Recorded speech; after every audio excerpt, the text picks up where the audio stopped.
నమస్తే, welcome to GR TV. నేను మీ ఫజల్.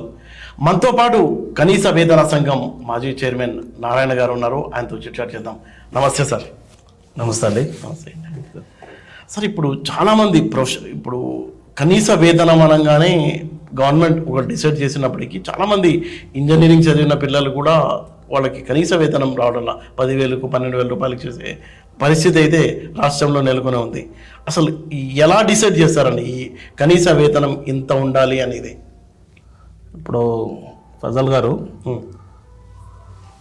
తెలంగాణ రాష్ట్రంలో కానీ దేశంలో ఏ రాష్ట్రమైనా కూడా కార్మిక వర్గం అది సేవా రంగంలో కానీ ఉత్పాదక రంగంలో కానీ పనిచేసేటటువంటి మ్యానుఫ్యాక్చరింగ్ రంగంలో ఎక్కడైనా పనిచేసే కార్మికులకు కనీసం తను బతకాలంటే, తన ఫ్యామిలీ బతకాలి, తిండికి కానీ బట్టకు కానీ కనీసం బతకాలనేటటువంటిది ఎంత మినిమం ఎంత ఉండాలనేటటువంటిది అనేక పోరాటాల ఫలితంగా, దీనికి దశాబ్దాల కార్మిక పోరాటాల ఫలితంగా కొన్ని చట్టాలు రావడం జరిగింది. ఆ చట్టాల ఆధారంగా కనీస వేతనాల చట్టం అనేటటువంటి రావడం జరిగింది. అది అమలు అవుతుందంట. ఆ చట్టం ఆధారంగా అన్ని రాష్ట్రాలలో కానీ సెంట్రల్లో కానీ అమలు చేయాల్సినటువంటి బాధ్యత ప్రభుత్వాల మీద ఉంది. అవును, మీరు చైర్మన్గా చేశారు కదా, మీ దృష్టికి ఎప్పుడన్నా ఇలాంటి అంశాలు వచ్చాయా? కనీస వేతనం అమలు చేయడం లేదు అని ఎవరైనా కంప్లైంట్ చేసేంత ధైర్యం ఆ ఎంప్లాయీకి ఉంటుందా? కంప్లైంట్ చేసిన తర్వాత ఆయన అక్కడ ఉద్యోగం చేయగలుగుతాడా? చాలా కంప్లైంట్లు రెగ్యులర్గా మినిమం వేజెస్ అమలు చేయని సందర్భాలు యాజమాన్యుల మీద కంప్లైంట్లు కార్మిక శాఖలో వస్తూనే ఉంటాయి. వాటి మీద మీటింగ్స్ జరుగుతుంటాయి, కన్సల్టేషన్స్ జరుగుతుంటాయి, పెనాల్టీలతో సహా ఇప్పించినటువంటి సందర్భాలు ఉంటాయి. మీరు అన్నట్టుగా కొంతమేరకు అట్లా ఇండివిజువల్గా ఒక్కరుగా వచ్చి కంప్లైంట్ చేసి ఇట్లా ఇబ్బంది మేనేజ్మెంట్ వాళ్ళ మీద కొంచెం టార్గెట్ చేసేటటువంటి సందర్భాలు కూడా యూనియన్లు వాళ్లకు నాయకత్వం ఉండి వాటిని రక్షించడం కోసం జరిగే ప్రయత్నం, ఘర్షణ జరుగుతూ ఉంటుంది. అవును, ఎప్పటికైనా. అయితే మామూలుగా సహజంగానే కనీస వేతనాలు అనేటటువంటిది అమలు చేయాల్సినటువంటి బాధ్యత ప్రతి సంస్థ మీద ఆ బాధ్యత ఉంటుంది. దాన్ని అమలు చేయించే బాధ్యత ప్రభుత్వంలో ఉన్నటువంటి శాఖ పరంగా కార్మిక శాఖ మీద బాధ్యత ఉంటుంది. అయితే ఒకటి దురదృష్టవశాత్తు ఏంటంటే కనీస వేతనాలు అనేటటువంటిది ఆ చట్టము రివైజ్ చేయడము సంబంధించినటువంటిది ఎవ్రీ 5 yearsకి ఒకసారి కనీస వేతనాలు రివైజ్ చేయాలి. అవును.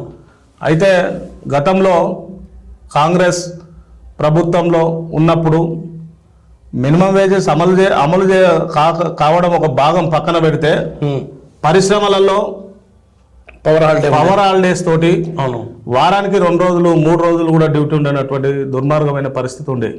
అవును, మేమందరం కూడా ఇండస్ట్రియలిస్టులు, ట్రేడ్ యూనియన్ లీడర్స్, పార్టీలు అన్ని కలిసి ఇందిరా పార్క్ దగ్గర ధర్నాలు చేసినటువంటి సందర్భాలు అప్పుడు కిరణ్ కుమార్ రెడ్డి గారు ముఖ్యమంత్రిగా ఉన్నప్పుడు జరిగినాయి. కనీసం ఎంతమంది లేబర్ ఉంటారండి మన దగ్గర తెలంగాణ రాష్ట్రంలో? మొత్తం అంటే అఫీషియల్ డేటా ఎంతమంది కార్మికులు ఉన్నారు, ఎంతమంది కనీస వేతనాలు అందుకుంటున్నారు, ఎంతమంది దానికి నోచుకోలేకపోతున్నారు? ఏమైనా డేటా ఉందా మీకు?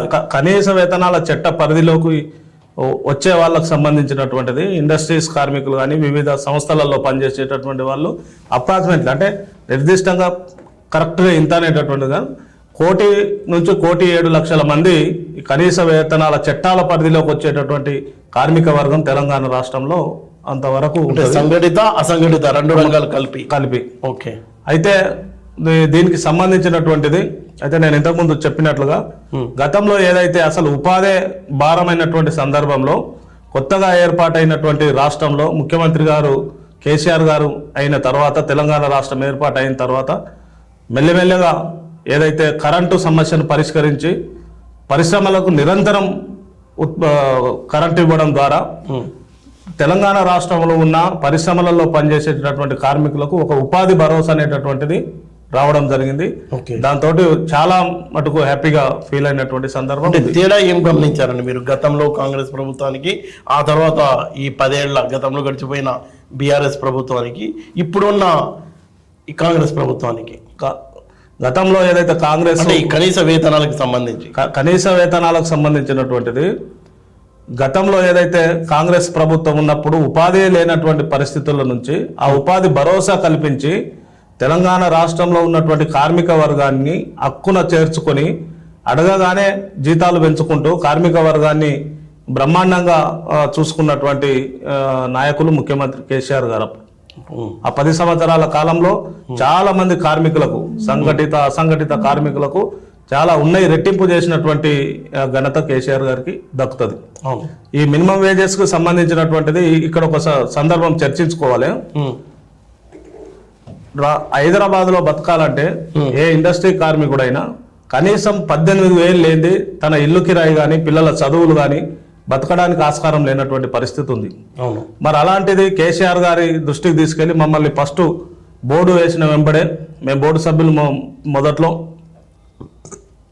ఆ బోర్డు తీర్మానం చేసి 18,000 ఉండాలనేటటువంటి ప్రభుత్వానికి ప్రతిపాదన పంపిన వెంటనే ముఖ్యమంత్రి గారు దాన్ని ఇమీడియట్గా 18,000కు సంబంధించినటువంటిది ఇంప్లిమెంట్ చేయాలని చెప్పేసి గెజెట్ పబ్లికేషన్ చేయడం జరిగింది, జీవో ఇవ్వడం జరిగింది. ఓకే. అయితే ఆ జీవో మీద ఆ 5 జీవోలు మొదలు రిలీజ్ చేయడం జరిగింది. ఆ జీవోలకు సంబంధించినటువంటి దాని మీద వేరే మేనేజ్మెంట్ వాళ్ళు కొట్టుకెళ్లడం జరిగింది ఇటీవల గత ఒక 2 సంవత్సరాల క్రితం. అది ఎలక్షన్ సందర్భంలో ఇప్పుడు మొన్న కాంగ్రెస్ గవర్నమెంట్ వచ్చిన తర్వాత దాన్ని ఇంప్లిమెంటేషన్ చేయాలి. అవును, కోర్టులో క్లియరెన్స్ చేసుకొని మేనేజ్మెంట్ వచ్చినటువంటి దాని మీద ఆల్రెడీ డిపార్ట్మెంట్ పరంగా దాని మీద కోర్టుకు వెళ్ళడం జరిగింది, గవర్నమెంట్ పరంగా వెళ్ళడం జరిగింది. దాన్ని ఇంప్లిమెంటేషన్ చేయాలని చెప్పేసి కోర్టు చెప్పడం జరిగింది.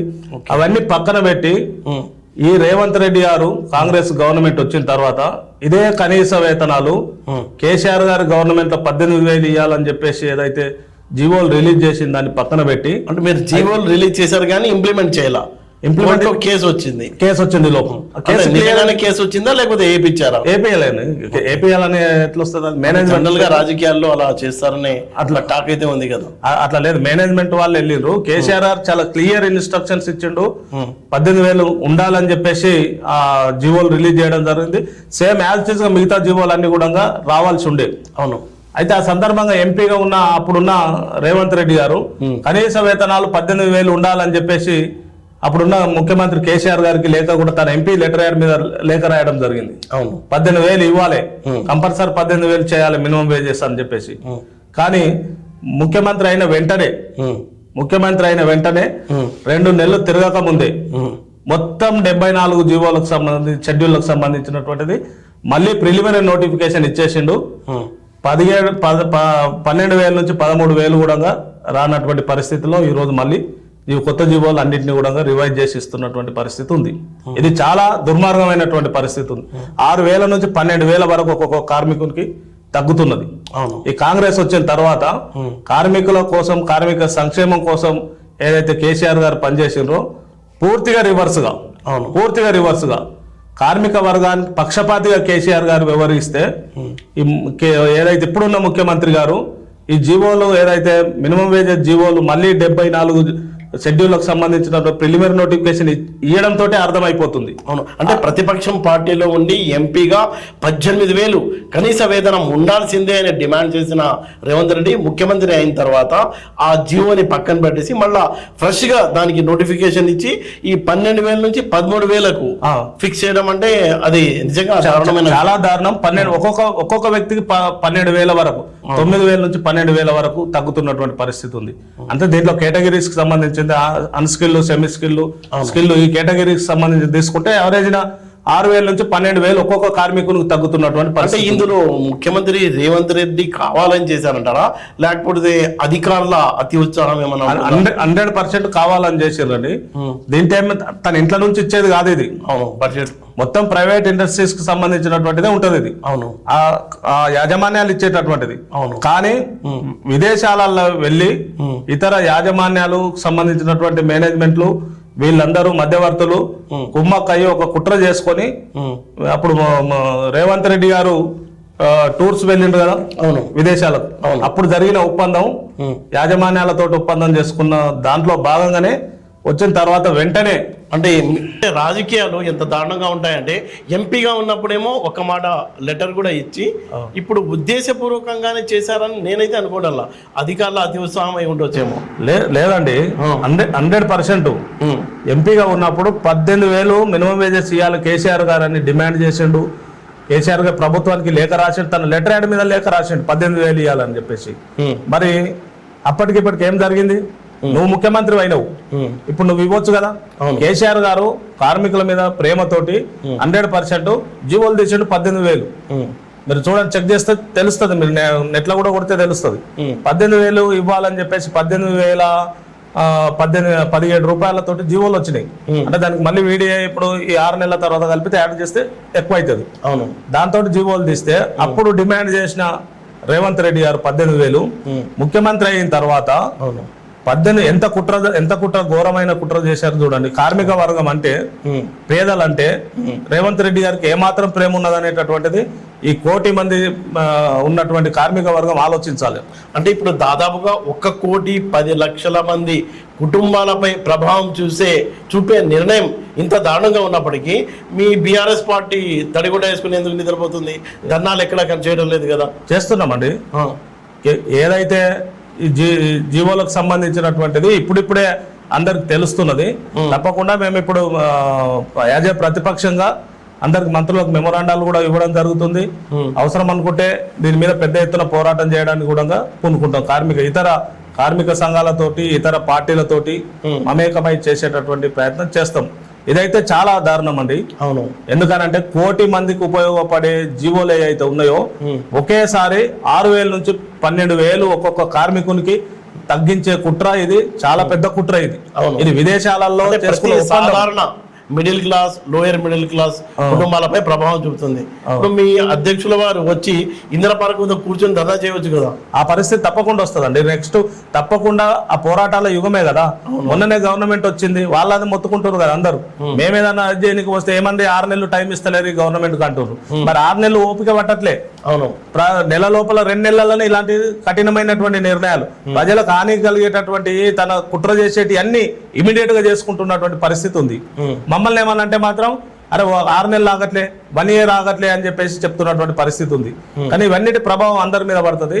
పెద్ద ఎత్తున పోరాటాలు మాత్రం తప్పకుండా జరుగుతాయి. ఓకే, అచ్చా నారాయణ గారు, ఒక విషయం చెప్పండి. మీ బ్యాక్గ్రౌండ్ కమ్యూనిస్ట్ పార్టీ నుంచి వచ్చారు మీరు. ఇప్పుడు బీఆర్ఎస్ పార్టీలో ఉన్నారు, వేతన సంఘానికి చైర్మన్ గా కూడా చేశారు. అయితే మనం ఇద్దరం మామూలుగా మాట్లాడుకుందాం. బీఆర్ఎస్ పార్టీ ఏమో ఇచ్చినట్టే ఇచ్చింది, కానీ ఎవడో కేసు పెట్టాడు, అది రాలా, నోటికి అందలేదు. వీళ్ళేమో మళ్ళీ అక్కడే ఉన్నారు. అంటే ఈ సమాజంలో ఈ పెద్ద అగ్ర వర్గాల వాళ్ళు, పెట్టుబడిదారులు కార్మికుల పట్ల ఎంత దారుణంగా వ్యవహరించడం వెనుక అంటే కేవలం డబ్బు కోసమేనా? 100% కేసీఆర్ గారిని నేను ధైర్యంగా చెప్పగలుగుతాను. నేను 15-16 సంవత్సరాల నుంచి పార్టీలో దగ్గర ఉండి చూసిన వ్యక్తిగా, ప్రభుత్వంలో కూడా పనిచేసిన వ్యక్తిగా, పదవుల గురించి ఆశించి చేసిన వ్యక్తులు కాదు.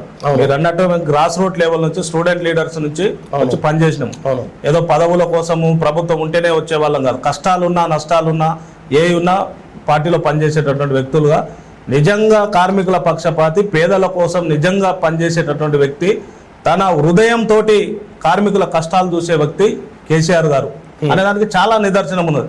మీరు చూడండి, 2 టర్ములలో ఉద్యోగుల ప్రభుత్వ ఉద్యోగులకు 72% పైగా పిఆర్సీ ఇచ్చిండా లేదా? ఇచ్చిండగా. ఏ రాష్ట్రం అన్నా ఎవరన్నా ఇంతకుముందు ఈ రాష్ట్రంలో, తెలుగు రాష్ట్రాలలో ఇంత పెద్ద చరిత్ర ఎప్పుడన్నా ఇచ్చిండ్రా? మళ్ళీ ఆర్టీసీ కార్మికులకి శాపనార్థాలు పెట్టింది కూడా మీ అధ్యక్షుల వారే కదా. ఆ ఆర్టీసీ కార్మికులు అంత అద్భుతంగా వేతనాలు పెంచింది ఎవరు?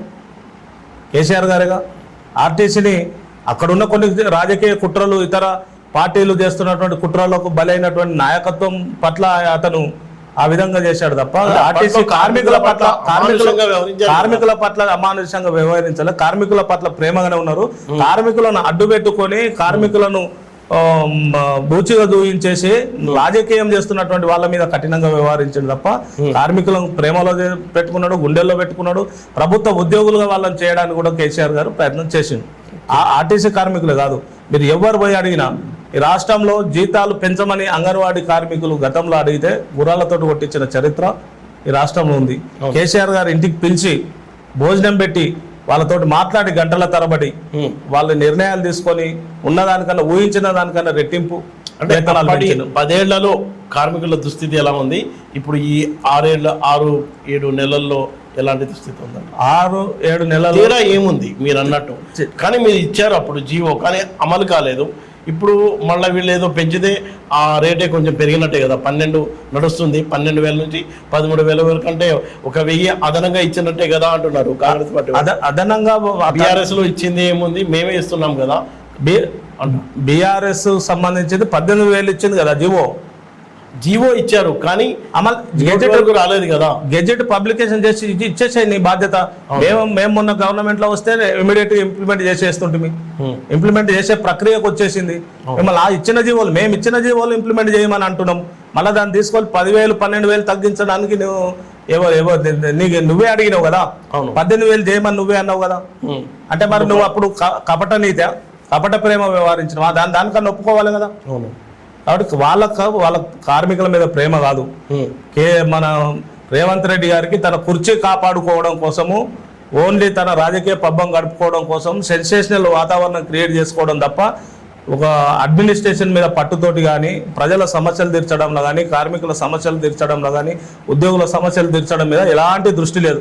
మీరు అన్నట్టు ఇంతకుముందు అడిగారు, 6 నెలలు 7 నెలల కాలంలో కార్మిక వర్గం, ఉద్యోగ వర్గం, శ్రామిక వర్గాల యొక్క స్థితిగతులు 10 ఏళ్లలో ఎట్లా ఉండే, ఈ 6 నెలల్లో ఏ విధంగా ఉన్నదనే దానికి మచ్చుతున్న ఒక చిన్న ఎగ్జాంపుల్స్. ఓకే, జీతాలు మొన్న ఆశా వర్గాలు హైదరాబాద్లో పెద్ద పోరాటం చేసింది. గత గవర్నమెంట్ వచ్చిన నుంచి 6 నెలల నుంచి టైంకు జీతాలు లేవు. 3 నెలలు పెండింగ్ ఉన్నాయి. తర్వాత అలవాటు పడ్డది కేసీఆర్ గారు గవర్నమెంట్లో ఫస్ట్ వీక్లో ఫస్ట్కు జీతాలు వేసేటటువంటి, అది ఏమన్నా చేయని అక్కడ ఎక్కడ ఇబ్బంది పడుతున్నాడు, ఏ విధంగా ఇన్కమ్ తెస్తున్నాడు అనేటటువంటిది కేసీఆర్ గారు ఎక్కడ తెలియదు పబ్లిక్. అవును, ఎలా ఇబ్బంది పడుతున్నాడు ప్రభుత్వంలో. కానీ జీతాల విషయానికి వస్తే టైంకి వేయించినటువంటి చరిత్ర కేసీఆర్ గారిది.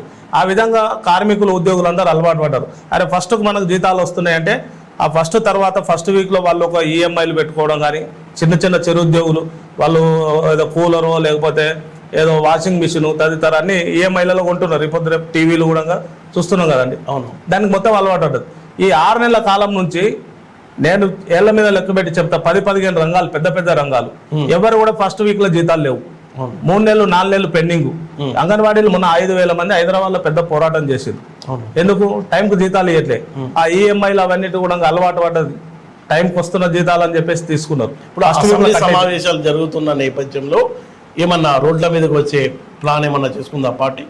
పెద్ద ఎత్తున ఎవరికి ఇబ్బంది పడుతున్న వాళ్ళంతా కూడా ఆటో కార్మికులు రోడ్ల మీదకి వస్తున్నారు, ఈరోజు ఆశా కార్మికులు రోడ్ల మీదకి వస్తున్నారు, అంగన్వాడీ పార్టీ బ్యానర్ మీద ఏమన్నా ధర్నాలు భారీ ఎత్తున చేసే అవకాశం ఏమన్నా ప్లాన్ చేసిందా పార్టీ? అలాంటి పిలుపు ఎందుకు ఇవ్వలేదు? ప్రజల్లో నమ్మకం పోయిందని ఇవ్వలేదా? ప్రజల్లో నమ్మకం పెరుగుతుంది. ప్రజలలో చాలా తప్పు చేసినాం మనం అని చెప్పేసి ప్రజలంతా చాలా మనస్తాపానికి గురవుతున్నారు. చిన్న తప్పు చేసి పెద్ద పనిష్మెంట్ తీసుకుంటున్నాం మనం అని చెప్పేసి రాష్ట్ర ప్రజలు ఆలోచిస్తున్నారు. ఎందుకనంటే ప్రతిదీ ఆలోచిస్తున్నారు. ఇప్పుడు రైతులను తీసుకున్నా, కార్మికులను తీసుకున్నా, ఉద్యోగులను తీసుకున్నా, ఇప్పుడు రైతులు ఉన్నారు. అప్పట్లో కవిత అరెస్ట్ చేసినప్పుడు ఇచ్చిన పిలుపు కూడా ప్రజల్లో ఎలాంటి స్పందన రాలేదు. ఇప్పుడు అంటే బీఆర్ఎస్ పై నమ్మకం పోయింది అనే బీఆర్ఎస్ వాళ్ళు కొంత నిద్రావస్థలో ఉన్నారు అంటారు.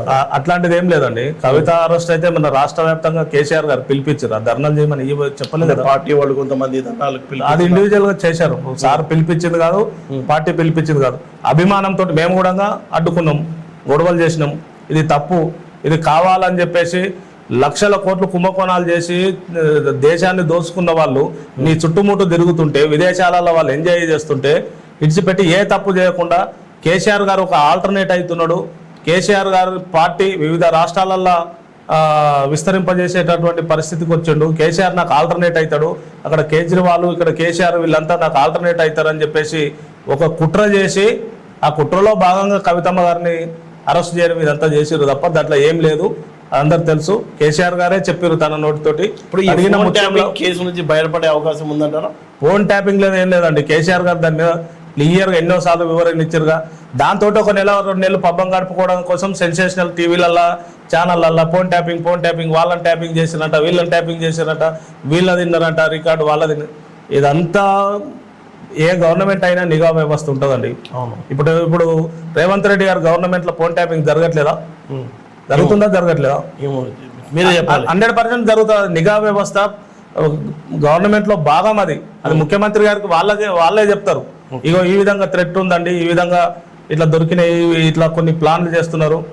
గూఢచార వ్యవస్థ ఉండేది అందుకే కదండి, దేంట్లో అయినా ఏ ప్రభుత్వంలో అయినా అది కామన్. అది దాన్ని పెద్ద బూచే చూపించి ఒక 2-3 నెలలు ప్రజల మైండ్ అంతా డైవర్ట్ చేయడానికి చేసినటువంటి ప్రయత్నం అది, అంతే తప్ప ఇప్పుడు ఏముంది, అది లేదు. 4 రోజులు అది, 4 రోజులు కరెంటుకు సంబంధించినటువంటిది. వాళ్ళకు అడ్మినిస్ట్రేషన్ మీద ఇప్పటి కూడా పట్టు లేదు. ఢిల్లీకి చెక్కాలు కొట్టడం ఇప్పుడు 70-80 సార్లు పోయింది 6 నెలల 7 నెలల 70-80 సార్లు. కేసీఆర్ గారు తెలంగాణలో బీజేపీ బలం పెరుగుతున్న కొద్దీ బీఆర్ఎస్ తగ్గిపోతుంది, అది దాన్ని ఒప్పుకుంటారా? బీజేపీ బలం అనేటటువంటి పెరగడం లేదు. మొన్న ఎంపీ ఎలక్షన్లలో ఎంపీలు గెలిచిన దాన్ని సంబంధించినటువంటి పారామీటర్ పెట్టుకోవాల్సిన అవసరం లేదండి. తెలంగాణ రాష్ట్రంలో బీజేపీకి స్థానం ఉండదు. మీరు చూడండి, మొన్న ఓట్లు పడ్డాయి, కాంగ్రెసా బీజేపీ అనేటటువంటి చూసిండ్రు. ఎందుకనంటే ఇక్కడ బీఆర్ఎస్ అధికారంలో లేదు కాబట్టి వేసే ఓటు వేస్ట్ కావద్దు, మేము బీఆర్ఎస్ కేయడం వలన కాంగ్రెస్ గెలిచే ప్రమాదం ఉందని చెప్పేసి ప్రజలు భావించినప్పుడు కాంగ్రెస్ మీద ఇష్టం లేని వాళ్ళు బీజేపీకి వేసిండ్రు. బీజేపీ గెలవద్దని చెప్పేసి భావించిన వాళ్ళు కాంగ్రెస్కి వేసిండ్రు.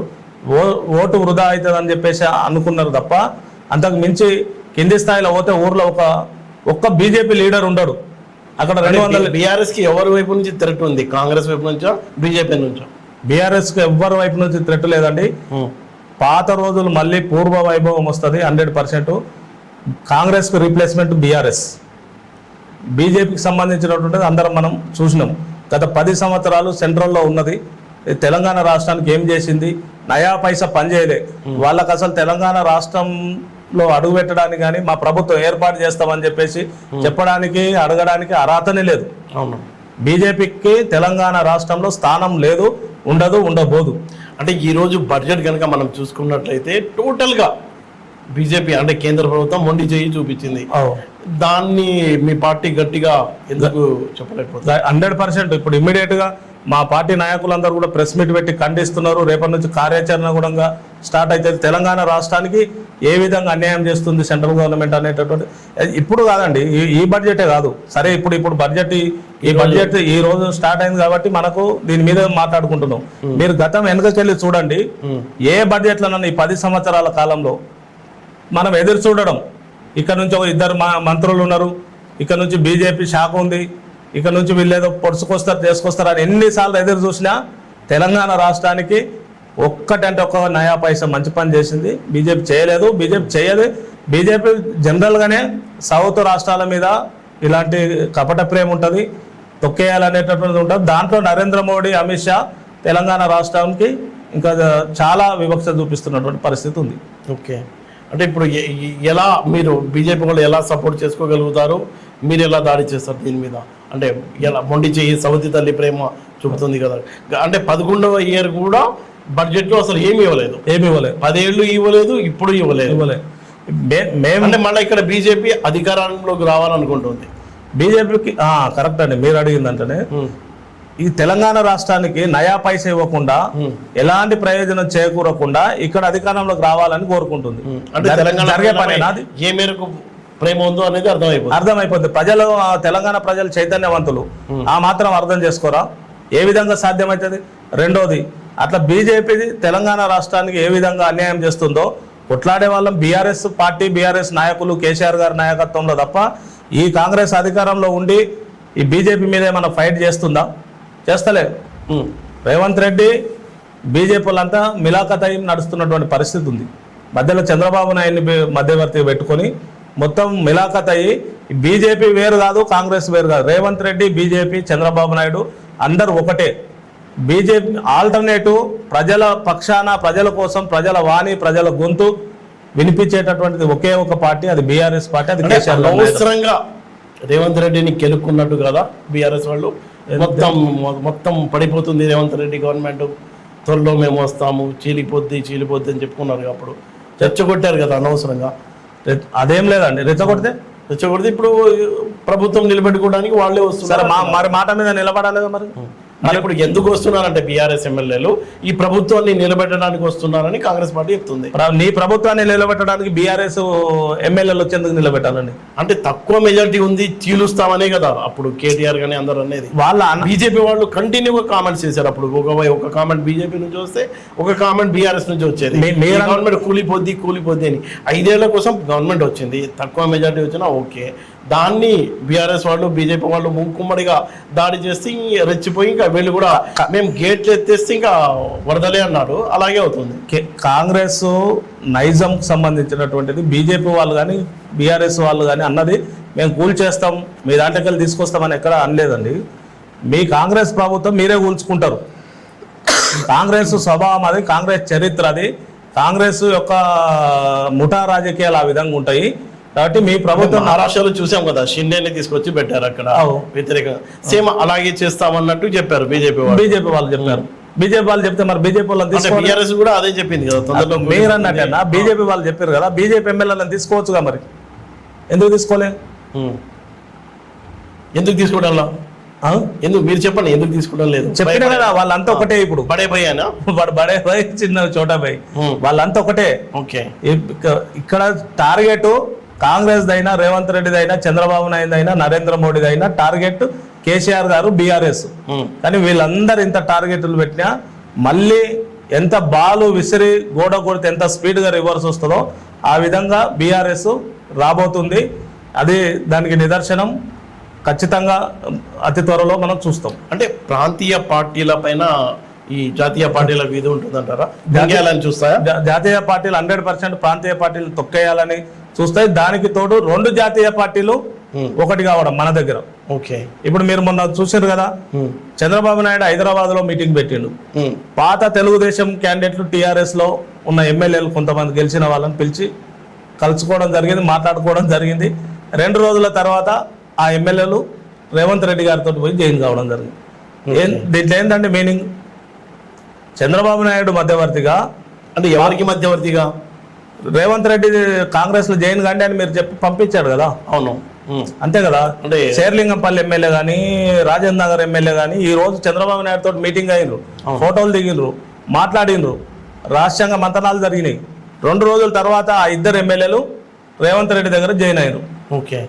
డీల్ ఎంతకు సెట్ అయి ఉంటుంది? డీలు ఎంత అనేటటువంటిది పెద్ద ఎత్తున వాళ్ళ మధ్యన వాళ్ళు ఈ రాష్ట్రాన్ని దోసుకోవాలనేటటువంటి కుట్రలో భాగంగా హైదరాబాద్లో మళ్ళా మకాం వేయాలనేటటువంటి చంద్రబాబు ప్లాను, తెలుగుదేశంని ఇక్కడ పెడితే దానికి సపోర్ట్ చేయడానికి రేవంత్ రెడ్డి ప్లాను, ఇదంతా ఒక పెద్ద కుట్ర జరిగి హైదరాబాద్ మళ్ళా ఏదైతే పాత రోజులలో దోసుకున్నారో సీమాంధ్ర పెట్టుబడిదారుల పేరుతో ఏదైతే చంద్రబాబు నాయుడు ప్లాన్ చేస్తున్నారో దానికి వత్తాసు వాళ్ళకి అన్ని విధాల సహాయ సహకారాలు ప్రభుత్వ తరఫున సహాయ సహకారాలు అందించడానికి రేవంత్ రెడ్డి రెడీగా ఉన్నారు. అంటే టీడీపీ నుంచి వచ్చిన బీఆర్ఎస్ లోకి వచ్చిన వాళ్ళంతా మళ్ళీ టీడీపీకి వెళ్ళిపోతారన్నా మీరు చెప్పేది? బట్ టీడీపీకి వెళ్ళిపోలేదండి. రేవంత్ రెడ్డి దగ్గరికి వెళ్ళినా టీడీపీకి వెళ్ళిపోయినట్టే ఫీలింగ్ ఉంది వాళ్ళకు. కాంగ్రెస్ అని చూడట్లేదు రేవంత్ రెడ్డిని. టీడీపీ వాళ్ళు టీడీపీ గారు భావిస్తున్నారు కాబట్టి సపరేట్ గా టీడీపీలో చంద్రబాబు తోటి జాయిన్ కావాలిగా వాళ్ళు. అవును, రేవంత్ రెడ్డి తోటి జాయిన్ అయ్యారంటే వాళ్ళు పక్కా కాంగ్రెస్ రేవంత్ రెడ్డి అని భావించట్లే.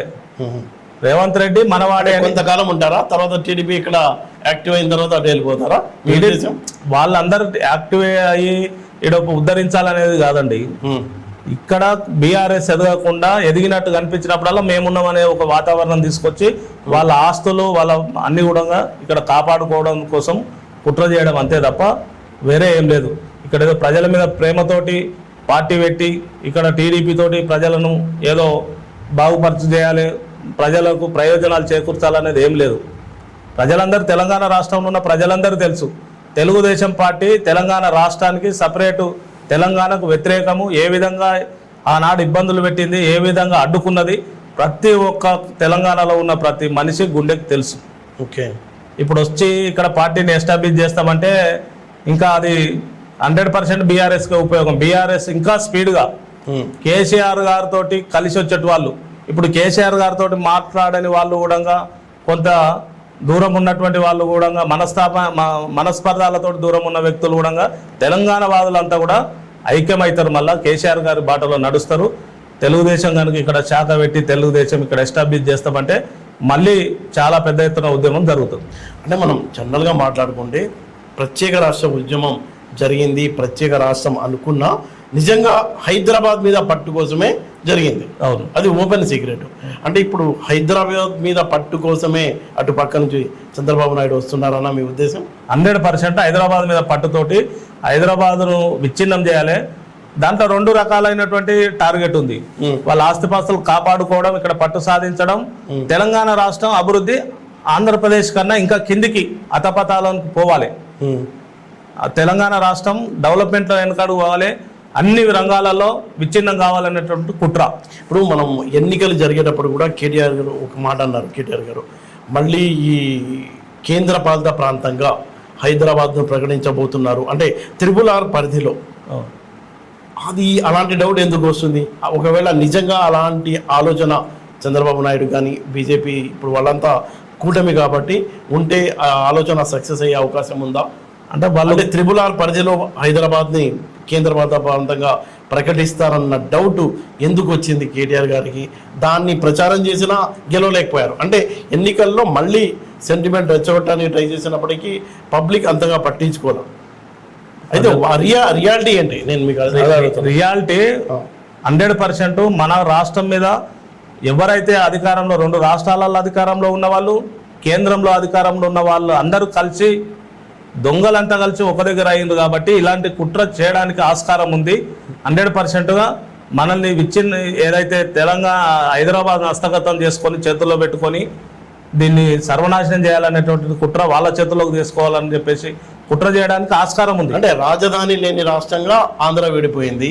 ఇప్పుడు హైదరాబాద్ మళ్ళీ కేంద్ర పాలిత ప్రాంతంగా మారిపోతే తెలంగాణ అస్తిత్వమే నామరూపాలు లేకుండా పోవాలనేటువంటి టార్గెట్ వాళ్ళది. అలాంటి కుట్ర ఏమైనా జరుగుతుందా? డౌట్ ఏంటి? డౌట్ జరిగే ఆస్కారం ఉంది కాబట్టి తెలంగాణ ప్రజలు అప్రమత్తం కావాలని చెప్పేసి చెప్పడం జరిగింది. అలాంటిది కనుక జరిగితే మహత్తరమైన ఉద్యమం జరుగుతుంది. దేనికైనా సరే తెలంగాణ ప్రజలు వెనుకాడు వేయరు, పోరాడతారు. తప్పకుండా దాన్ని కాపాడుకోవడం కోసం పార్టీ ముందంజలో ఉంటుంది. అంటే మొత్తం RRR పరిధిలో ప్రత్యేక కేంద్ర పాలిత ప్రాంతంగా హైదరాబాద్ మారబోతుందన్న వాదనల్లో నిజం ఎంతో ఉండొచ్చు. అంటే దానికి సర్క్యులేట్ అవుతుంది. అది ఆస్కారం ఏంటంటే అమిత్ షా గారికి సంబంధించినటువంటి తన కొలీగ్స్ కానీ తన చుట్టుముట్టున్నటువంటి వాళ్ళు, వాళ్ళ బినామీలు, ఇదంతా శంషాబాద్ కానీ హైదరాబాద్ కేంద్రంగా హైదరాబాద్ చుట్టుముట్టు ఆస్తులు విపరీతంగా సంపాదించి పెట్టుకోవడం కానీ, తర్వాత చంద్రబాబు నాయుడుకి సంబంధించినటువంటి రిలేటివ్స్ కానీ తన అనుచరుల ఆస్తులు కానీ ఇప్పుడు రేవంత్ రెడ్డిని ఉపయోగించుకొని వీళ్ళందరూ ఏదైతే మీరు ఇప్పటిదాకా చెప్పిన RRR పరిధిలో తమ చేతుల్లోకి తీసుకుంటే ఇక అసలు ఈ తెలంగాణను విచ్ఛిన్నం చేసినట్టయితుంది. తెలంగాణ నామరూపాలు లేకుండా అయినట్టుంటుంది, రాజధాని లేకుండా అయిపోయినట్టుంటుంది. దీని మీద డైరెక్ట్ ఢిల్లీ నుంచి మనం ఆధిపత్యం చెలాయించుకొని అది చెప్పు చేతుల్లో పెట్టుకొని ఇక్కడ పబ్బం గడుపుకోవడానికి అవకాశం ఉంటుంది అనేటటువంటి కుట్ర జరిగే ఆస్కారం 100% ఉంది. అంటే కాంగ్రెస్ బీజేపీ ఒకటే చేసేస్తే మీరు దాన్ని ఎలా ఆపగలుగుతారు? ఇప్పుడు కావద్దని చెప్పేసి ఇక్కడ ఉన్న అధికార పార్టీలో ఉన్న కాంగ్రెస్ ఫైట్ చేయాలండి. కానీ కాంగ్రెస్ బీజేపీ ఒకటే చేస్తున్నది. ఒకటే చేసి ఎలా అడ్డుకుంటారు? తప్పకుండా అడ్డుకుంటాం. బీఆర్ఎస్ పార్టీ చాలు ఆ పోరాటానికి. ఇక్కడున్న ప్రభుత్వం కానీ అక్కడున్న ప్రభుత్వం కానీ దిగి వచ్చేటటువంటి పరిస్థితి ఉంటుంది. ఆ రకమైనటువంటి పోరాటాన్ని, ఆ రకమైనటువంటి రూపాలను కేసీఆర్ గారు అనుసరిస్తారు, రూపొందిస్తారు. అట్లాంటి ఉద్యమాలు జరుగుతాయి. బీఆర్ఎస్ పార్టీకి రాజకీయ భవిష్యత్తు ఉందనుకుంటున్నారా? 100% నేపథ్యంలో బీఆర్ఎస్ రాకుండా తెలంగాణ రాష్ట్రంలో దేనికి ఉందండి? 6 నెలల్లో అటర్ ఫ్లాప్ అయిపోయింది కాంగ్రెస్. రేవంత్ రెడ్డి గారు ఇచ్చిన అంటే కుర్చీ మీద కూర్చోవడానికి ఏది అడ్డం వస్తే అది మాట్లాడుకుంటూ పోయినటువంటి పరిస్థితి ఉంది. ఏ హామీ ఇస్తే అంటే అది అడ్డం వచ్చిన హామీలన్నీ ఇచ్చుకుంటా ముఖ్యమంత్రి పీఠం ఎక్కిండు. తర్వాత అమలు అవుతున్నాయండి? ఒకటన్నా అమలు అవుతలేవుగా. అంతకుముందు రైతులకు సంబంధించినటువంటిది చనిపోతే వారం రోజులలో దినవారం లోపు రైతు బీమా వస్తుండే. 7 నెలల నుంచి రైతు బీమా అనేటటువంటిది ఉందా? ఎంతమంది చనిపోయారు రాష్ట్రంలో? ఆ కుటుంబాలకు రైతు బీమా పేరుతో 5 లక్షలు వస్తుండే కదా, వస్తుందా? ఈ 7 నెలల్లో ఎంతమంది తల్లులు కాన్పులైనరు? 13,000 12,000 కేసీఆర్ కిట్ తోటి డెలివరీ అయిన ప్రతి మహిళకు వచ్చేది కదా. ఈ 7 నెలల కాలంలో అది ఉందా? లేదు కదా. ఇలాంటి పథకాలు మొత్తం స్టాప్ అయిపోయినాయి. డైరెక్ట్గా పబ్లిక్ బెనిఫిట్ అయ్యేటటువంటి స్కీములు అన్నీ కూడా బంద్ అయిపోయినాయి. కొన్ని అయినా దళిత బంధు పేరుతోటి 10 లక్షలు కేసీఆర్ గారు రిలీజ్ చేసుకుంటూ వచ్చిండు కదా. ఒక్కొక్క కాన్స్టిట్యున్సీలో 100, 200 అట్లా చేసుకుంటాం. నేను వస్తే 12 లక్షలు ఇస్తాను, 10 లక్షలు ఇచ్చేదని చెప్పేసి వచ్చిండు కదా రేవంత్ రెడ్డి గారు. మరి 6 నెలల కాలంలో అప్పటికే సెలెక్ట్ చేయబడి ఉన్నటువంటి రిలీజ్ చేయొచ్చు కదా. ఆ స్కీమ్ బంద్ పెట్టిండు కదా. ఇట్లా చెప్పుకుంటూ పోతే ఉన్న స్కీములు కేసీఆర్ గారు గవర్నమెంట్లో కంటిన్యూషన్లో ఉన్న స్కీములే బంద్ అయిపోయినటువంటి పరిస్థితి ఉంది. ఒక్కటి వాళ్ళకి చెప్పుకోవడానికి ఒకటి బస్సు, ఉచిత బస్సుకు సంబంధించినటువంటి మహిళలది. అది ఎంత గందరగోళమైందో మనందరికీ తెలుసు. అవును, అదెంత గందరగోళమైంది.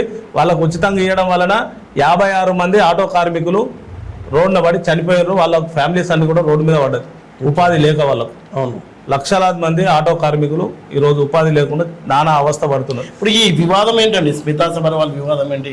వికలాంగులపై ఆమె చేసిన కామెంట్ ఏంటి? అదే తను ఎవరైనా కూడా అట్లా మాట్లాడేదాన్ని ఖండించాల్సినటువంటి బాధ్యత సమాజం మీద ఉంది. ఎందుకంటే సొసైటీలో ఒక అంగవైకల్యంకు సంబంధించినటువంటి అది కావాలని తెచ్చుకునేది కాదు. అది అనివార్యంగా ప్రకృతి ధర్మం ప్రకారం కొందరికి వచ్చేటటువంటిది ఏదైతే అంగవైకల్యం ఉందో వాళ్ళని చిన్న చూపు చూసే విధంగా చిన్నగా మాట్లాడడం అనేటటువంటిది అది తప్పు 100%. దానికోసమే అందరూ ఏదైతే వికలాంగ సంఘాలు కానీ వ్యక్తులుగా కానీ సమూహాలు సంఘాలు దీన్ని ఖండిస్తున్నారు. అది అట్లా ఒక ప్రభుత్వ హోదాలో ఉండి అట్లా మాట్లాడడం కరెక్ట్ కాదని చెప్పేసి అందరు అంటున్నారు. తను పునరాలోచించుకుంటే బాగుంటుంది. ఒక అఫీషియల్స్గా ఉన్నప్పుడు ఆచితూచి మాట్లాడితే బాగుంటుంది. దీన్ని ఆమె ప్రభుత్వాన్ని బదనాం చేయడానికి అలా చేశారనే కామెంట్స్ కొంతమంది చేస్తున్నారు. కాంగ్రెస్ పార్టీ తరఫున బీఆర్ఎస్ పార్టీ మీద ఉన్న అభిమానంతోనే ఆమె ఇలా చేశారు. అది ఎట్లా నమ్ముతారండి? ఎట్లా నమ్ముతారు? అది అంటే గతంలో ఉన్న బీఆర్ఎస్ మీద ఉన్న ప్రేమతోటి ఇప్పుడు కాంగ్రెస్ ఇరుకున పెట్టడానికి అట్లా మాట్లాడతారా? న్యాచురల్గా సహజసిద్ధంగా ఆమె మాట్లాడింది, ఆమె ఫీలింగ్ వెలిబుచ్చుకున్నది. దానికి ఇప్పుడు బీఆర్ఎస్ పెరిగేదేముంది? కాంగ్రెస్ మరోసారి పనిష్మెంట్ తీసుకోండి వద్దంటలేము కదండి. బీఆర్ఎస్ను పికప్ చేయడానికి బీఆర్ఎస్ మీద ఉన్న ప్రేమతోటి కాంగ్రెస్ను ఇరుకాటంలో పెట్టడానికి చేస్తే అంటే కేటీఆర్ మీద ఉన్న ప్రేమతోనే అలా చేశారు ఆయన సూచనల మేరకు కొంతమంది. సరే, అదే నిజం. కాంగ్రెస్ పార్టీలో కొంతమంది ప్రచారం చేస్తున్నారు. నిజమే, అదే నిజం అనుకుంటే మీ చేతుల్లో ఉంది, మీ అధికారం మీ చేతుల్లో ఉంది కానీ మరి అంత కేసీఆర్ గారి మీద కేటీఆర్ గారి మీద ప్రేమ ఉండి బీఆర్ఎస్ మీద అంత అభిమానం ఉన్న వాళ్ళు అంత మంచి పొజిషన్ ఎందుకు పెట్టుకున్నారు? తీసేయచ్చు కదా. సస్పెండ్ చేయండి, లేకపోతే ట్రాన్స్ఫర్ చేయండి, యాక్షన్ తీసుకోండి కాన్స్టిట్యూషనల్ పరంగా. ఇవన్నీ ఉత్తాయండి. ప్రతిదీ ఏ ఇష్యూ వచ్చినా కూడా దాన్ని డైవర్ట్ చేసి బట్టగాల్చి మీద వేసినట్టు అది బీఆర్ఎస్ కేసీఆర్ చేపించిండు, కేటీఆర్ చేపించిండు. ఇది తప్ప వాళ్ళు ప్రజలను డైవర్ట్ చేయడం తప్ప వేరే మార్గం లేదు. ఇప్పుడు ఎందుకండి ఉస్మానియా యూనివర్సిటీ ఇంకా అట్టుడుగుతూనే ఉంది నిరుద్యోగ సమస్య పైన? అది 100% తెలంగాణ రాష్ట్రం ఏర్పాటు కాకముందు ఏ పరిస్థితి ఉందో ఇప్పుడు మీరు వెళితే తెలంగాణ యూనివర్సిటీలో సేమ్ పరిస్థితి ఉంది. కారణం అప్పుడున్న కిరాతక ముఖ్యమంత్రులు ఏ విధంగా ఉన్నారో, కిరణ్ కుమార్ రెడ్డి కానీ అంతకుముందు ఆ ముఖ్యమంత్రులు ఎట్లా ఉన్నారో, ఇప్పుడు వచ్చిన ముఖ్యమంత్రి పరిపాలకుడు ఏ విధంగా ఉన్నాడో ఉస్మానియా యూనివర్సిటీ ఆ విధంగా ఉంది. ఇప్పుడు అంతకుముందు 6 నెలల క్రితం 6 నెలల క్రితము వాళ్ళల్లో వెళ్ళి మెట్ల మీద కూర్చొని వాళ్ళతో దీని ఎంత డ్రామాలు ఆడిండు. అవును, నిరుద్యోగులతో ఎంత డ్రామాలు ఆడిండు. మామూలు సాధారణ ఈయన ఒక నిరుద్యోగ 2 లక్షల ఉద్యోగాలు ఇస్తామని చెప్పేసి యాక్టింగ్ చేసిండు. వాళ్ళకంతా ఉంటదండి. వాళ్ళకు ఒక చాలా బాగా ఆవేదన ఉంది. ఉద్యోగాల విషయంలో మేము మోసపోయిన మాట నమ్మి కేసీఆర్ గారిని ఓడగొట్టుకున్నాం. వాళ్ళు ఊరూరు తిరిగిండ్రు నిరుద్యోగులు. బీఆర్ఎస్ గవర్నమెంట్ ఓడగొట్టండి, కాంగ్రెస్ వస్తే 2 లక్షల ఓట్లు వస్తాయి. ముసలోళ్ళ దగ్గరికి పోయి చెప్పిండ్రు, అమ్మ ఎంత వస్తుందంటే 2,000 పింఛన్ వస్తుందంటే 2,000 ఎందుకు, నీ మన్మన్కి ఉద్యోగం వస్తుంది, నీకే 10,000 ఇస్తాడు, 50,000 జీతం వస్తుంది. ఇట్లా చెప్పి కేసీఆర్ను గుండెలో పెట్టుకున్న వాళ్ళను కూడా ఒట్లు తినిపించి కాళ్ళు మొక్కి రొట్టె నెత్తి మీద పెట్టి అన్నం నెత్తి మీద పెట్టి ఒట్లు తినిపించి ఓట్లు వేయించిండ్రు నిరుద్యోగులు. ఆ నిరుద్యోగులు అందరు రేవంత్ రెడ్డిని గెలిపించారు. 2 లక్షల ఉద్యోగాలు 1 year లోపు వేస్తానని చెప్పిండు. మరి ఇప్పుడు జరుగుతున్నది ఏంటి? మాట్లాడడానికి అవకాశం ఇస్తలే, పైగా నిజాయితీగా ఆనెస్ట్గా వాళ్ళు ఉద్యోగాలు వేయమని చెప్పేసి నిరాహార దీక్షలు చేస్తే ఏ విధంగా మాట్లాడుతున్నాడు?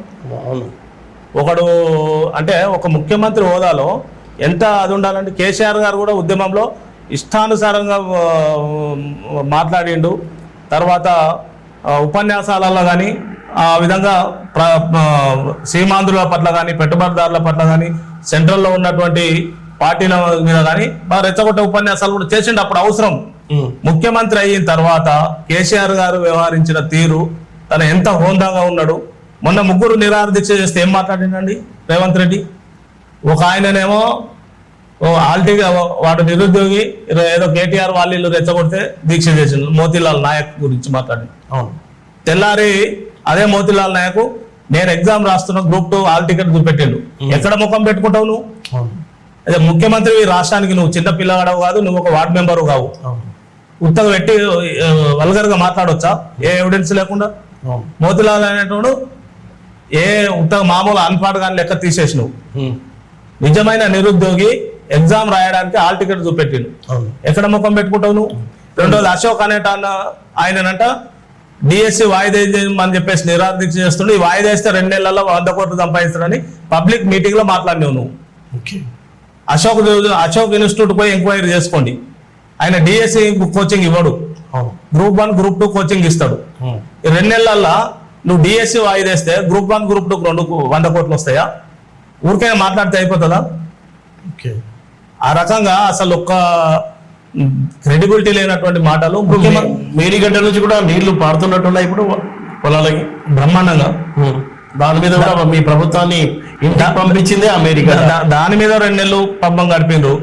ఫోన్ ట్యాపింగ్ మీద 2 నెలలు పబ్బం గడిపారు. వాళ్ళు పబ్బాలు గడపడం, ఢిల్లీ చక్కర్లు కొట్టడం, అధికారాన్ని రేపటికల్లా ఊలిపోతుందేమో అని చెప్పేసి ఎప్పటికప్పుడు అలర్ట్ ఉండడం. మాకు కేసీఆర్ గారికి మా పార్టీకి అధిష్టానం ప్రజలు, అధిష్టానం తెలంగాణ ప్రజలే మాకు అధిష్టానం. అర్ధరాత్రి చాలా మంది పబ్లిక్ గతంలో టిఆర్ఎస్ బీఆర్ఎస్ ఉన్న మంత్రుల దగ్గరికి వెళ్ళినప్పుడు కానీ ఇప్పుడు కానీ చాలా ఎంత బాధపడుతున్నారో పోతే తెలుస్తుందండి. మినిస్టర్ దగ్గరికి బట్టి విక్రమార్క దగ్గరికి కలవడానికి పొద్దున 7 గంటలకు ఉంటుందని వెళ్తారుగా పొద్దున. అవును, ఆడికి వెళ్ళిన తర్వాత తెలుస్తుంది రాత్రి 12 గంటలకు ఢిల్లీకి వెళ్ళిండని. అధిష్టానం పిలిపి వచ్చింది, వెళ్ళిందని. వచ్చిన వాళ్ళందరూ 100-200 మంది వెనకకి మళ్ళీ వెళ్ళిపోవాలి. మళ్ళీ రేపు వస్తాడని గ్యారంటీ లేదు. ఏ రాత్రి ఏ పొద్దున ఒకసారి పొద్దున 6 గంటల ఫ్లైట్కి వెళ్ళిపోయినట్టు అధిష్టానం కాల్ వచ్చింది, వెళ్ళిపోయినట్టు. ఈ విధంగా మంత్రులు ఎవరు కూడా టైం దొరికే పరిస్థితి లేదు. ఏదో మీరు చెప్తున్నారు ఇంత దారుణంగా పరిస్థితి ఉంది అని, కానీ మీ పార్టీకి సంబంధించిన మరో ఒక 20 మంది ఎమ్మెల్యేల వరకు క్యూ కట్టున్నారంట. వాళ్ళు కూడా త్వరలో కాంగ్రెస్ పార్టీ కడువ కప్పుకోబోతున్నారు. ఇప్పుడు పోయిన ఎమ్మెల్యేలు అయిపోయింది, అది ఏర్పాటు. ఇంకా 20 మంది లైన్ లో ఉన్నారని. ఎమ్మెల్యేలు పోయినా ఎందుకు పోతున్నారు అనేటటువంటి ప్రతి ఎమ్మెల్యేకి ఒక రీజన్ చూపెట్టవచ్చు. అక్కడ గతంలో మీ పార్టీ కూడా అలాగే లాక్కుంది కదా అందరినీ. ఎట్లా లాక్కుంది? మా పార్టీ 88 గెలిచినప్పుడు వాళ్ళే మొత్తం అందరు కలిసి ఎట్ ఏ టైం విలీనమయ్యారు. అంతకుముందు ఇదే దొంగ 2014లో చాలని మెజార్టీ తోటి వచ్చినప్పుడు ఆంధ్రలో కుట్ర జరిగి చంద్రబాబు నాయుడు అందరూ కలిసి తెలంగాణ రాష్ట్రం కొత్తగా ఏర్పాటైంది. కొత్తగా పుట్టిన పాపను గొంతు నుండి ఏ విధంగా చంపేయాలన్నట్టు ప్లాన్ చేసి తెలంగాణ రాష్ట్రాన్ని ఖతం చేయాలి, ఇలా పరిపాలన రాదు అని చెప్పేసి విచ్ఛిన్నం చేయాలని చెప్పేసి చేసిన కుట్రలో భాగంగా అప్పుడు అందరిని చేర్చుకుంటే అప్పుడు ప్రజలందరూ ఆక్షేపించారు. ప్రజలే కోరుకున్నారు, అందరూ మేధావులు అందరూ కూడా కోరుకున్నారు. ఎస్ 100% ఇప్పుడు కొత్తగా వచ్చిన రాష్ట్రంలో ముఖ్యమంత్రి అయ్యాడు, అవకాశం ఇవ్వాలి, ఇలాంటి కుట్రలు చేయొద్దని చెప్పేసి యాక్సెప్ట్ చేసింది. 2 టర్ములు కూడా దానికి ఒక రీజన్ ఉంది, న్యాయం ఉంది. అప్పుడు చేర్చుకున్న తర్వాత 88 మంది గెలిచినాం. ఇప్పుడు తెలంగాణ ప్రజలు 2 సార్లు 10 ఏళ్ల పాటు పరిపాలన చేయమని అవకాశం ఇస్తే ఇక్కడ పరిపాలన చేయకుండా పక్క రాష్ట్రాల్లో ఏదో ఎలగబడతానని వెళ్ళి ఇంకా ఖాళీలు కొట్టుకున్నట్టు అనుకోవచ్చు. అదే ప్రజలు ఎమోషనల్ గా వీళ్ళు చేసిన సోషల్ మీడియా కానీ వీళ్ళు చేసిన దుష్ప్రచారంతో ఎమోషనల్ గా తీసుకున్న నిర్ణయం తోటి మిస్ అయిందండి. ఎంత మిస్ అయిందండి? బీఆర్ఎస్ 2% కూడా కాదు, పార్టీ పేరులో కూడా తెలంగాణ లేకుండా మార్చుకున్నారు. అవును, మన రాష్ట్రం ఒకటే కాదు, మన రాష్ట్ర ప్రజలు బాగుపడ్డ తర్వాత మన రాష్ట్ర ప్రజలతోటి కూడా మనం ఇతరుల్లో కూడా మన సేవలు అందించాలి, దేశంలో ఉన్న అందరు ప్రజలు అందరు పేదలకు కూడా సేవలు అందించాలన్న ఉద్దేశంతో ఆలోచన చేసిండు. దాంట్లో తప్పేం లేదు కదా. అంటే మోడీ సూచన మేరకే ఇక్కడ కాంగ్రెస్ గుట్లను చీల్చడానికి, అంటే సౌత్ ఇండియాలో బీఆర్ఎస్ ఫేస్ పెట్టుకుని వచ్చారు, మోడీని అలా పక్కన పెంచుకుని ఆయనే మింగేశారు ఆ పార్టీ అంటారు. ఇప్పుడు మోడీ సూచన మేరకు బీఆర్ఎస్ పెట్టి ఇతర రాష్ట్రాలలో పోతే అదే మోడీ మన కేసీఆర్ ఎందుకు టార్గెట్ చేస్తారండి? కొన్ని మొన్న అలయన్స్ పెట్టుకొని బీఆర్ఎస్ కొన్ని గెలిపియాలి కదా. కేసీఆర్ గారి కూతురును అరెస్ట్ చేసి జైల్లో పెట్టాల్సినటువంటి అవసరం లేదుగా. కేసీఆర్ గారు మోడీ తోటి ములాఖత్ అయితే ఇవన్నీ ఎందుకు జరుగుతాయండి? సెంట్రల్ మినిస్టర్స్ మొన్న అలయన్స్ పెట్టుకొని 4 సెంట్రల్ మినిస్టర్ తెచ్చుకునేటోడు, పవర్ ఎంజాయ్ చేసేటోడు, ఢిల్లీలో ఢీకొన్నాడు. కేసీఆర్ గారు ఒకటి నమ్మిండంటే కాంప్రమైజ్ కాడు. అవసరం అనుకుంటే సొంత కూతురు జైల్లో ఉన్నా కూడా కాంప్రమైజ్ అయ్యేటటువంటి వ్యక్తి కాదు. ఆయన సిద్ధాంతం కోసం కానీ ఒకటి నమ్మిండంటే దానికోసం స్ట్రేట్ ఫార్వర్డ్ ఉంటాడు, మొండిగా ఉంటాడు. ఈ నరేంద్ర మోడీ తోటి వీళ్ళతోటి కాంప్రమైజ్ అయ్యే వ్యక్తి కాదు కేసీఆర్ గారు. తెలంగాణ రాష్ట్రంలో ప్రజలకు ఏం కావాలనేటటువంటి క్లియర్గా తెలిసినటువంటి వ్యక్తి, సెక్యులర్ వాది. ఈ వీళ్ళతోటి కానీ వాళ్ళతోటి కానీ మిలాఖత్ అయ్యేటటువంటి పరిస్థితి ఉండదు. అంటే త్వరలో లోకల్ బాడీ ఎన్నికలు జరగనున్న నేపథ్యంలో కనీసం ఈ స్థానిక సంస్థల ఎన్నికల్లోనైనా బీఆర్ఎస్ పార్టీ పరువు కాపాడుకుంటుందో? 100% కాపాడుకుంటుందండి. 100%. మీరు చూడండి, గెలిచిన తర్వాత వాళ్ళు ఏం చేస్తారనేది సెకండరీ, కానీ ఇప్పుడు కింద గ్రాస్ రూట్ లెవెల్లో పబ్లిక్ లో ఊర్లల్లో చాలా మొన్న వచ్చిన బీజేపీ ఓట్లు వచ్చేదో మీద కొంతమంది మీడియాలో చూసేవాళ్ళు బీజేపీకి 8 గెలిచింది, కాంగ్రెస్ 8 గెలిచింది, బీజేపీకి అక్కడ ఒక లీడర్ ఊర్లో లేని దగ్గర కూడా 200 లీడ్ వచ్చింది.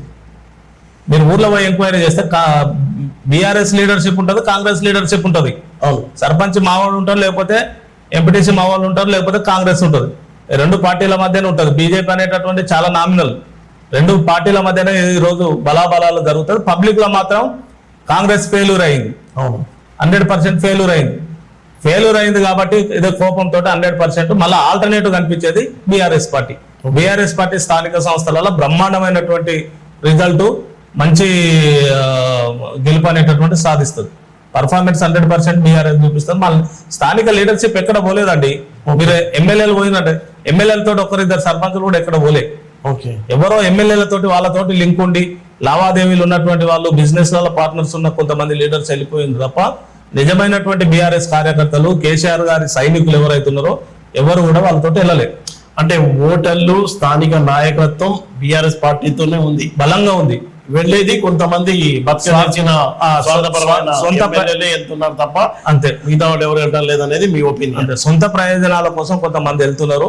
వాళ్ళకున్న ఒత్తిడిలు కానీ, స్వార్థ ప్రయోజనాలు కానీ, వాళ్ళకున్న అక్కడ ఉన్నటువంటి పరిస్థితుల రీత్యా వెళ్ళడం జరిగింది. అంతకు మించి ఇప్పుడు దానం నాగేందర్ వెళ్ళిండు, మొట్టమొదలు స్టార్ట్ అయింది. కడియం సార్ ఎందుకు వెళ్ళిండు? బిడ్డ కోసం వెళ్ళిండు. దానం నాగేందర్ ఎందుకు వెళ్ళిండు? మినిస్టర్ ఇస్తామని ఏదో ఆశ చూపితే పోయిండు. తర్వాత ఎంపీ టికెట్ ఇచ్చారు. ఇప్పుడు ఆయన కథం అయిపోయి బై ఎలక్షన్ వచ్చేటటువంటి అవకాశం ఉంది. ఈ రకంగా ఎవరి ప్రయోజనాల కోసం అక్కడ ఉన్నటువంటి స్థానికంగా ఒత్తిళ్లతోటి పోయినటువంటి పరిస్థితి ఉంది. ఆ జైన్ చేసుకోవాలన్నటువంటి ఉద్దేశంతో పైనుంచి ఒత్తిడి, కింద కార్యకర్తలు కూడా విలువేయకుండా, కానిస్టేబుల్ నమస్తే పెట్టకుండా, అంటే హేళన చేసేటటువంటి కార్యక్రమాలన్నీ చుట్టి ఒక 15 రోజులు టార్గెట్ పెట్టి ఒక్కొక్కరిని జైన్ చేసుకునేటటువంటి కార్యక్రమం చేయడం జరుగుతుంది. ఓకే, ఒక పక్క బీజేపీ, మరొక టీడీపీ, కాంగ్రెస్ పార్టీ ఈ ఒత్తిడిని బీఆర్ఎస్ పార్టీ తట్టుకుంటుందా? అంటే ఇప్పుడు మళ్ళా ఫామ్ హౌస్ లో కూర్చొని ప్లానింగ్ ఆయన ఇందిరా పార్క్ వచ్చి ధర్నాలు చేసి పార్టీని నిలబెట్టుకుంటారు? 100% తట్టుకుంటుందండి. ఎందుకంటే చరిత్ర ఉంది, అది ఎక్స్పీరియన్సే. ఇది కొత్తగా ఇప్పుడు ఈ ఒత్తిళ్లు ఇవన్నీ కొత్తగా అది కాదు. కేసీఆర్ గారికి ఇవన్నీ అనుభవాలు ఉన్నాయి. గతంలో 26 మంది ఎమ్మెల్యేలు ఉంటే సగానికి సగం మొత్తం తీసుకొని విచ్ఛిన్నం చేసి కేసీఆర్ గారిని చాలా నిర్వీర్యం చేసినటువంటి సందర్భాలు ఉన్నాయి. మళ్ళీ దాన్ని తట్టుకోగలిగి మళ్ళీ ఉద్యమం చేసి పూర్వవైభవం తెచ్చుకున్నటువంటి చరిత్ర కేసీఆర్ గారికి ఉన్నది. ఇది వాటితోటి పోల్చుకున్నప్పుడు, గతంలో వచ్చినటువంటి అనుభవాలతో పోల్చుకున్నప్పుడు ఇప్పుడు పెద్ద కొత్త కాదు, ఇది కామనే. ఎమ్మెల్యేలు పోయినంత మాత్రంలో లక్షలాది మంది సైనికులు ఉన్నారు, 60 లక్షల సభ్యత్వం ఉంది, చాలా మంది జడ్పీటీసీలు, ఎంపీటీసీలు మా పార్టీకి ఎక్కువ ఉన్నారు ఇప్పుడు. ఓకే, యాజ్ అంటే బీఆర్ఎస్ పార్టీకి స్థానిక సంస్థలలో మొన్నటి వరకు ఉన్న దాంట్లో ఎంపీటీసీలు, జడ్పీటీసీలు, మొన్న జరిగిన మహబూబ్ నగర్ ఎమ్మెల్సీ ఎన్నికలలో, స్థానిక సంస్థల ఎన్నికల్లో ఎవరు గెలిచారండి? బీఆర్ఎస్ గెలిచింది. మీరు ఎక్కడైనా పారామీటర్ తీసుకోండి, సర్పంచులు, జడ్పీటీసీలు, ఎంపీటీసీలు, జిల్లా పరిషత్ చైర్మన్లు, కోఆపరేటివ్ సొసైటీ చైర్మన్లు బీఆర్ఎస్ పార్టీకి ఉన్నారు, వేరే ఏ పార్టీ లేరు. మాకున్న దాంట్లో సగం కూడా అన్ని పార్టీలో కలిపి లేదు ఇప్పుడు కూడా, యాజ్ ఆన్ నౌ. ఆ రకంగా పెద్ద శ్రేణులు, పెద్ద స్థానిక సంస్థలలో ప్రతినిధులు కానీ, పార్టీ సభ్యులు కానీ, సైనికులు కానీ, కార్యకర్తలు కానీ చాలా బలోపేతమైనటువంటి పార్టీ. ఇప్పుడు ఆ గండం నుంచి బయటపడేనట్టేనండి బీఆర్ఎస్, అదే ఈ కాళేశ్వరం ప్రాజెక్టు అవినీతికి సంబంధించి, అలాగే ఫోన్ ట్యాపింగ్ విషయంలో జైలుకు పోతారన్న ప్రాపగండ అయితే బాగా జరుగుతూనే ఉంది. అదే నేను ఇంతకుముందు చెప్పినట్టుగా ఈ ఇష్యూస్, కాళేశ్వరం ఇష్యూ కానీ, తర్వాత ఎలక్ట్రిసిటీ డిపార్ట్మెంట్లో అవినీతి జరిగిందని, ఫోన్ ట్యాపింగ్ సంబంధించినట్టు ఇవన్నీ ఇంకా కొన్ని రోజులు చక్కర్లు కొడతాయండి. అందులో ఏమి జరగదు, మేము భయపడవలసినటువంటి అవసరం లేదు. కేసీఆర్ యూనిట్ పవర్ కు సంబంధించిన ఒక్క యూనిట్ 20 రూపాయలకు కూడా కొన్నారు, అలాంటి అగ్రిమెంట్ ఉన్నాయని కాంగ్రెస్ పార్టీ దానికి ఎవ్రీథింగ్ వాళ్ళు లీగల్ గా మూవ్ అయ్యారు కదండి. మేము కూడా లీగల్ గా మూవ్ అయినాగా తెలుస్తుంది కదా. తర్వాత కాళేశ్వరానికి సంబంధించినటువంటి దాని ఖర్చు ఎంత అయిందో, అవినీతి అంతకన్నా డబుల్ అయిందని మొత్తుకున్నారు కానీ, అంతే కదా. 1,00,000 కోట్లు ఖర్చు పెడితే 1,00,000 కోట్లు అవినీతి అయింది అంటే కాళేశ్వరం లేదుగా, కట్టలే, కాళేశ్వరం అనే ప్రాజెక్టే లేదు. అట్లా అంత ఏమంటారు ఇన్నోసెంట్ గా అట్లా బిహేవ్ చేస్తున్నట్టు అలా కట్టారు. మొత్తం తనే డ్రాయింగ్ వేసారు. ఎక్కడ కేసీఆర్ పిల్లలు కుంగిపోయాయి సార్, ఒక్క మాట, ఎక్కడ మళ్ళీ కట్టాలి, అది క్లియర్ గా ఎవిడెన్స్ మొత్తం కేసీఆర్ గారు చెప్పిర్రు, అనేక మీటింగ్లలో చెప్పిర్రు. ఎన్ని ఫిల్లర్స్ అయినాయి, మొత్తం ఎన్ని ఫిల్లర్స్ ఉన్నాయి ప్రాజెక్టులో, 3-4 పిల్లర్స్ తోటి ఏ విధంగా దాన్ని మసిమూసి మారడిగా చేసి ప్రచారం చేశారు అనేటటువంటి చెప్పిండు. అదే దానికి సంబంధించినటువంటిది కానీ ఇవన్నీ మసిమూసి మారడిగా చేసే కార్యక్రమం తప్ప వేరేది ఏం లేదు. అసలు ఈ తెల్ల రేషన్ కార్డు పంచాయతీ ఏంటండి? దీన్ని అడ్డు పెట్టుకుని బాగానే టైం పాస్ చేస్తుందంట కాంగ్రెస్ ప్రభుత్వం. రేషన్ కార్డు ఇప్పుడు బీఆర్ఎస్ ప్రభుత్వం ఉన్నప్పుడు రేషన్ కార్డులు రిలీజ్ చేయలే, కొత్త రేషన్ కార్డులు ఇవ్వలే అని చెప్పేసి చాలా చేశారు కదా. మరి ఎవరు వద్దన్నారు? 7 నెలలు అయింది కదా. అవును, ఇప్పుడున్న స్కీములు అన్ని కూడా అన్నిటి దాన్ని లింక్ పెట్టి తర్వాతనే చేస్తాం.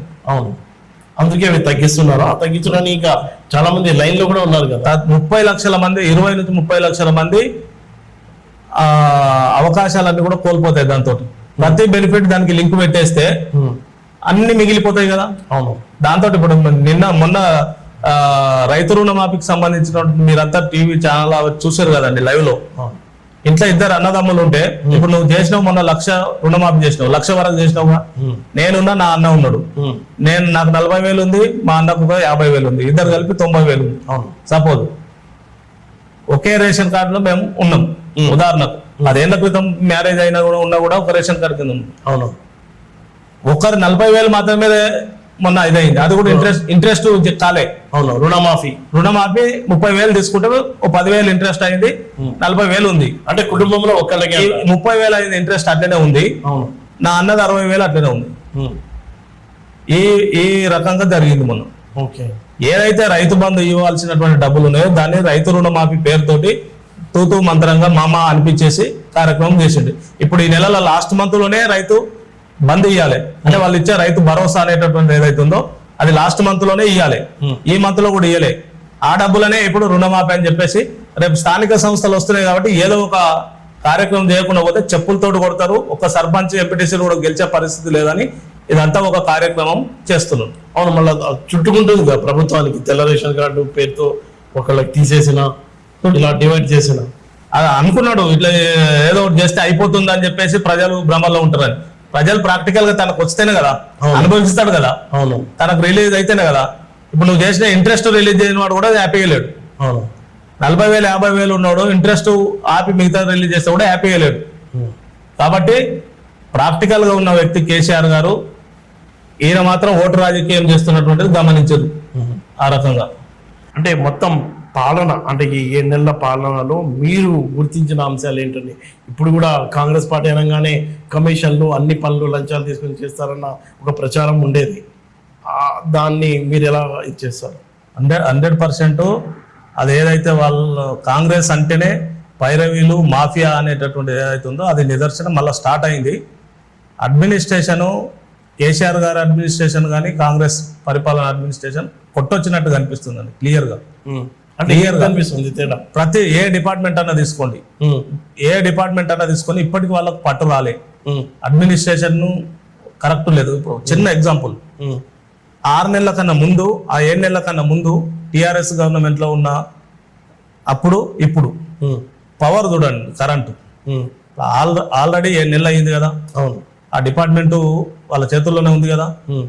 మీరు ఎవరింటికన్నా మనకు అన్నోన్ నంబర్ ఏదైనా ఒక నంబర్కి ఫోన్ చేసి ఈ రోజు 24 గంటల్లో ఎన్నిసార్లు కరెంటు పోయి వచ్చిందో అడుగుదాం. ఓకే, అది ఏ పార్టీలో కానీ పార్టీకి సంబంధం లేదు, ఒక సగటు ఒక కుటుంబాన్ని అడుగుదాం. 10 సార్లు కరెంటు పోయి వచ్చింది ఈ రోజు అని చెప్తారా చెప్పరా? కేసీఆర్ గారు గవర్నమెంట్ ఉన్నప్పుడు ఒక్కసారి అన్న పోయేదా?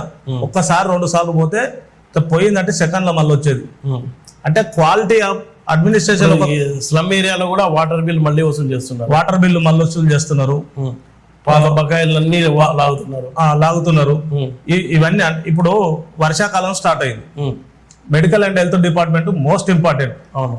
టీఆర్ఎస్ గవర్నమెంట్ లో ఉన్నప్పుడు హరీష్ రావు గారు మంత్రి కానీ అంతకుముందు ఉన్న మంత్రులు కానీ ఈ టైంకి వచ్చేసరికి హాస్పిటల్స్ విజిట్ చేయడం కానీ, మందులు కానీ, సీజనల్ ఏదైతే జబ్బులు వస్తాయో ఈ సందర్భంగా ముందస్తుగా వాటికి సంబంధించిన మెడిసిన్స్ రెడీ చేసుకొని ఏ విధంగా సిద్ధం చేసుకొని యుద్ధానికి సైనికులు ఏ విధంగా సిద్ధంగా ఉంటారో హెల్త్ డిపార్ట్మెంట్కి సంబంధించిన అంత రెడీగా ఉంటుంది. ఇప్పుడు చూస్తున్నారు కానీ ఎవరన్నా ఆఫీసర్లు పనిచేస్తున్నారా? మందులు లేవని చెప్పేసి ప్రతి హాస్పిటల్లో ఇష్యూస్ అవుతున్నాయి. ఆ శాఖ మంత్రి ఏడవండుకుంటాడో ఎవరికి తెలియదు. అంటే అడ్మినిస్ట్రేషన్ మీద ఇప్పటి కూడా ఏ డిపార్ట్మెంట్ కూడా రాలే. ఎమ్మెల్యేల విషయానికి వస్తే కాంగ్రెస్ నైజం తరతరాల ముందు నుంచి ఏ విధంగా అయితే కాంగ్రెస్ ఉందో, కేసీఆర్ గారు ఒక సెంట్రలైజ్డ్గా ఎమ్మెల్యేలందరినీ కూడా కట్టుదిట్టం చేసి ఒక చిన్న తప్పు చేయకుండా ఏ విధంగా నోరు కట్టించి పనిచేసిండు అనేటటువంటిది. బీఆర్ఎస్ ఎమ్మెల్యేలు కూడా ఒక్కడు 50-100 ఎకరాల ఫామ్ హౌస్లు కట్టుకున్నారన్న టాక్ అయితే అదంతా తప్పండి. ఎవరు కొంతమంది ఆల్రెడీ అంతకుముందు బిజినెస్లు ఉండి చేసుకున్న వాళ్ళు ఉన్నారు. ఇప్పుడు 7 నెలల కాలంలోనే ఎమ్మెల్యేలు మొత్తం ఏ విధంగా మాఫియా తయారైనరు, ల్యాండ్ సెటిల్మెంట్లు, రకరకాలుగా అరాచకాలు చేస్తున్నటువంటి పరిస్థితి మనందరం చూస్తున్నాం. అవినీతి, సీతక్క అవినీతి కానీ, ఇసుక మాఫియా కానీ, కోమటిరెడ్డి వెంకటరెడ్డిలో కానీ అన్నీ మనం చూస్తున్నాం కదా. ఇంకా చాలా ఇప్పుడు స్టార్టింగ్ వీళ్ళ 5 సంవత్సరాల కాలంలో రాష్ట్రాన్ని మొత్తం దోపిడీ చేసి పీల్చి పిప్పి చేసేస్తారు. ఇది మాత్రం 100% కింది స్థాయిలోనే అనిపిస్తుంది. మాకైతే అనిపిస్తుంది అసలు 10 సంవత్సరాలు ఆవురావురు అని ఉన్నారు. 10 ఏళ్ళు అసలు ఏ ఫైల్ వచ్చినా, ఏది ల్యాండ్ సెటిల్మెంట్ కానీ, లిటిగేషన్స్ కానీ, ఏ ఇష్యూ వచ్చినా, అంటే ఎవడన్నా సమస్యతోటి పోతే, అంటే పేర్లు అవన్నీ ఇప్పుడు చెప్పుకోవాల్సిన అవసరం లేదు కానీ సమస్యతోటి నాకు ఈ ల్యాండ్ సమస్య ఉందని చెప్పేసి పోతే ఎవరైనా మామూలుగా అది నేను చేసి పెట్టేస్తా, నాకు 20% 30% లేకపోతే 50% అన్న సందర్భాలు చూసినావు. ఇక్కడ ఇచ్చేసే నీకు 1% ఇస్తా వెళ్ళిపో అని ఓనర్నే ఒక బ్రోకర్ లెక్క 5% ఇచ్చేసిపో అనే పరిస్థితులు కాంగ్రెస్ గవర్నమెంట్ ఉన్నాయి. ఇది అప్పుడు ధరణి పెట్టి మీ వాళ్ళు దోపిడీ చేస్తే ఇప్పుడు వీళ్ళు చేస్తున్నారు. ఇలా ధరణి కాదండి, కేసీఆర్ గారు ధరణి రైతుల కోసం, రైతుల శ్రేయస్సు కోసం అంటే ధరణి కేసీఆర్ గారు రక్షించడం కోసం తీసుకొచ్చారు. కానీ ఇప్పుడు మీరు ల్యాండ్ మాఫియా ఏ విధంగా జరుగుతుందో దేశంలోనే రేవంత్ రెడ్డి గారి పాలనలో ల్యాండ్ మాఫియా అనేటువంటి చాలా ఘోరంగా ఎంత జరుగుతుందో మీరు చూస్తారు. ఇప్పటికీ అడ్మినిస్ట్రేషన్ మీద పట్టు రాలేదు వీళ్ళకు, ఆఫీసర్స్ మీద పట్టు రాలేదు, ఎవరు చెప్తే ఎవరు పనులు చేసేటటువంటి పరిస్థితి లేదు, మంత్రులు అందుబాటులో లేరు. ప్రజాపాలన అంటే ఎంతో మంది అసలు ప్రజాపాలన కాంగ్రెస్ అంటే ఇది ప్రజాస్వామ్యం కమ్యూనిస్టుల పాలన లెక్క అనుకొని ఏదో భ్రమపడి అది చేశారు. ప్రజాపాలన ఉందండి, ఒక్క రోజు కదండి, ఒకటే రోజు కదండి రేవంత్ రెడ్డి గారు ఏంది ప్రజాభవన్లో ఉన్నది. అవును, తర్వాత ఉన్నారా? తర్వాత అటెండర్ కూడా దిక్కులేడు.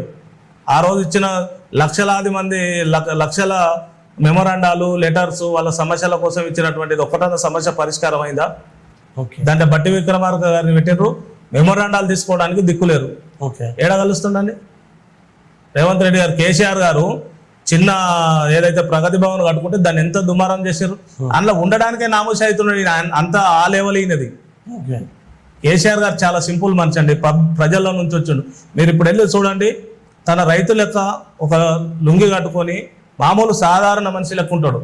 ఆయన వేసుకునే చెప్పులు కానీ, బట్టలు కానీ అని చూడండి. రేవంత్ రెడ్డి గారు ఆస్తులు చూడండి. ముఖ్యమంత్రి అయ్యిండు 2 టర్ముల తర్వాత కేసీఆర్ గారు. నువ్వు ముఖ్యమంత్రి కాకముందే ఎంత వైభవాలు, ఎంత సంపాదించుకున్నావు అనేటివన్నీ చూడాలి.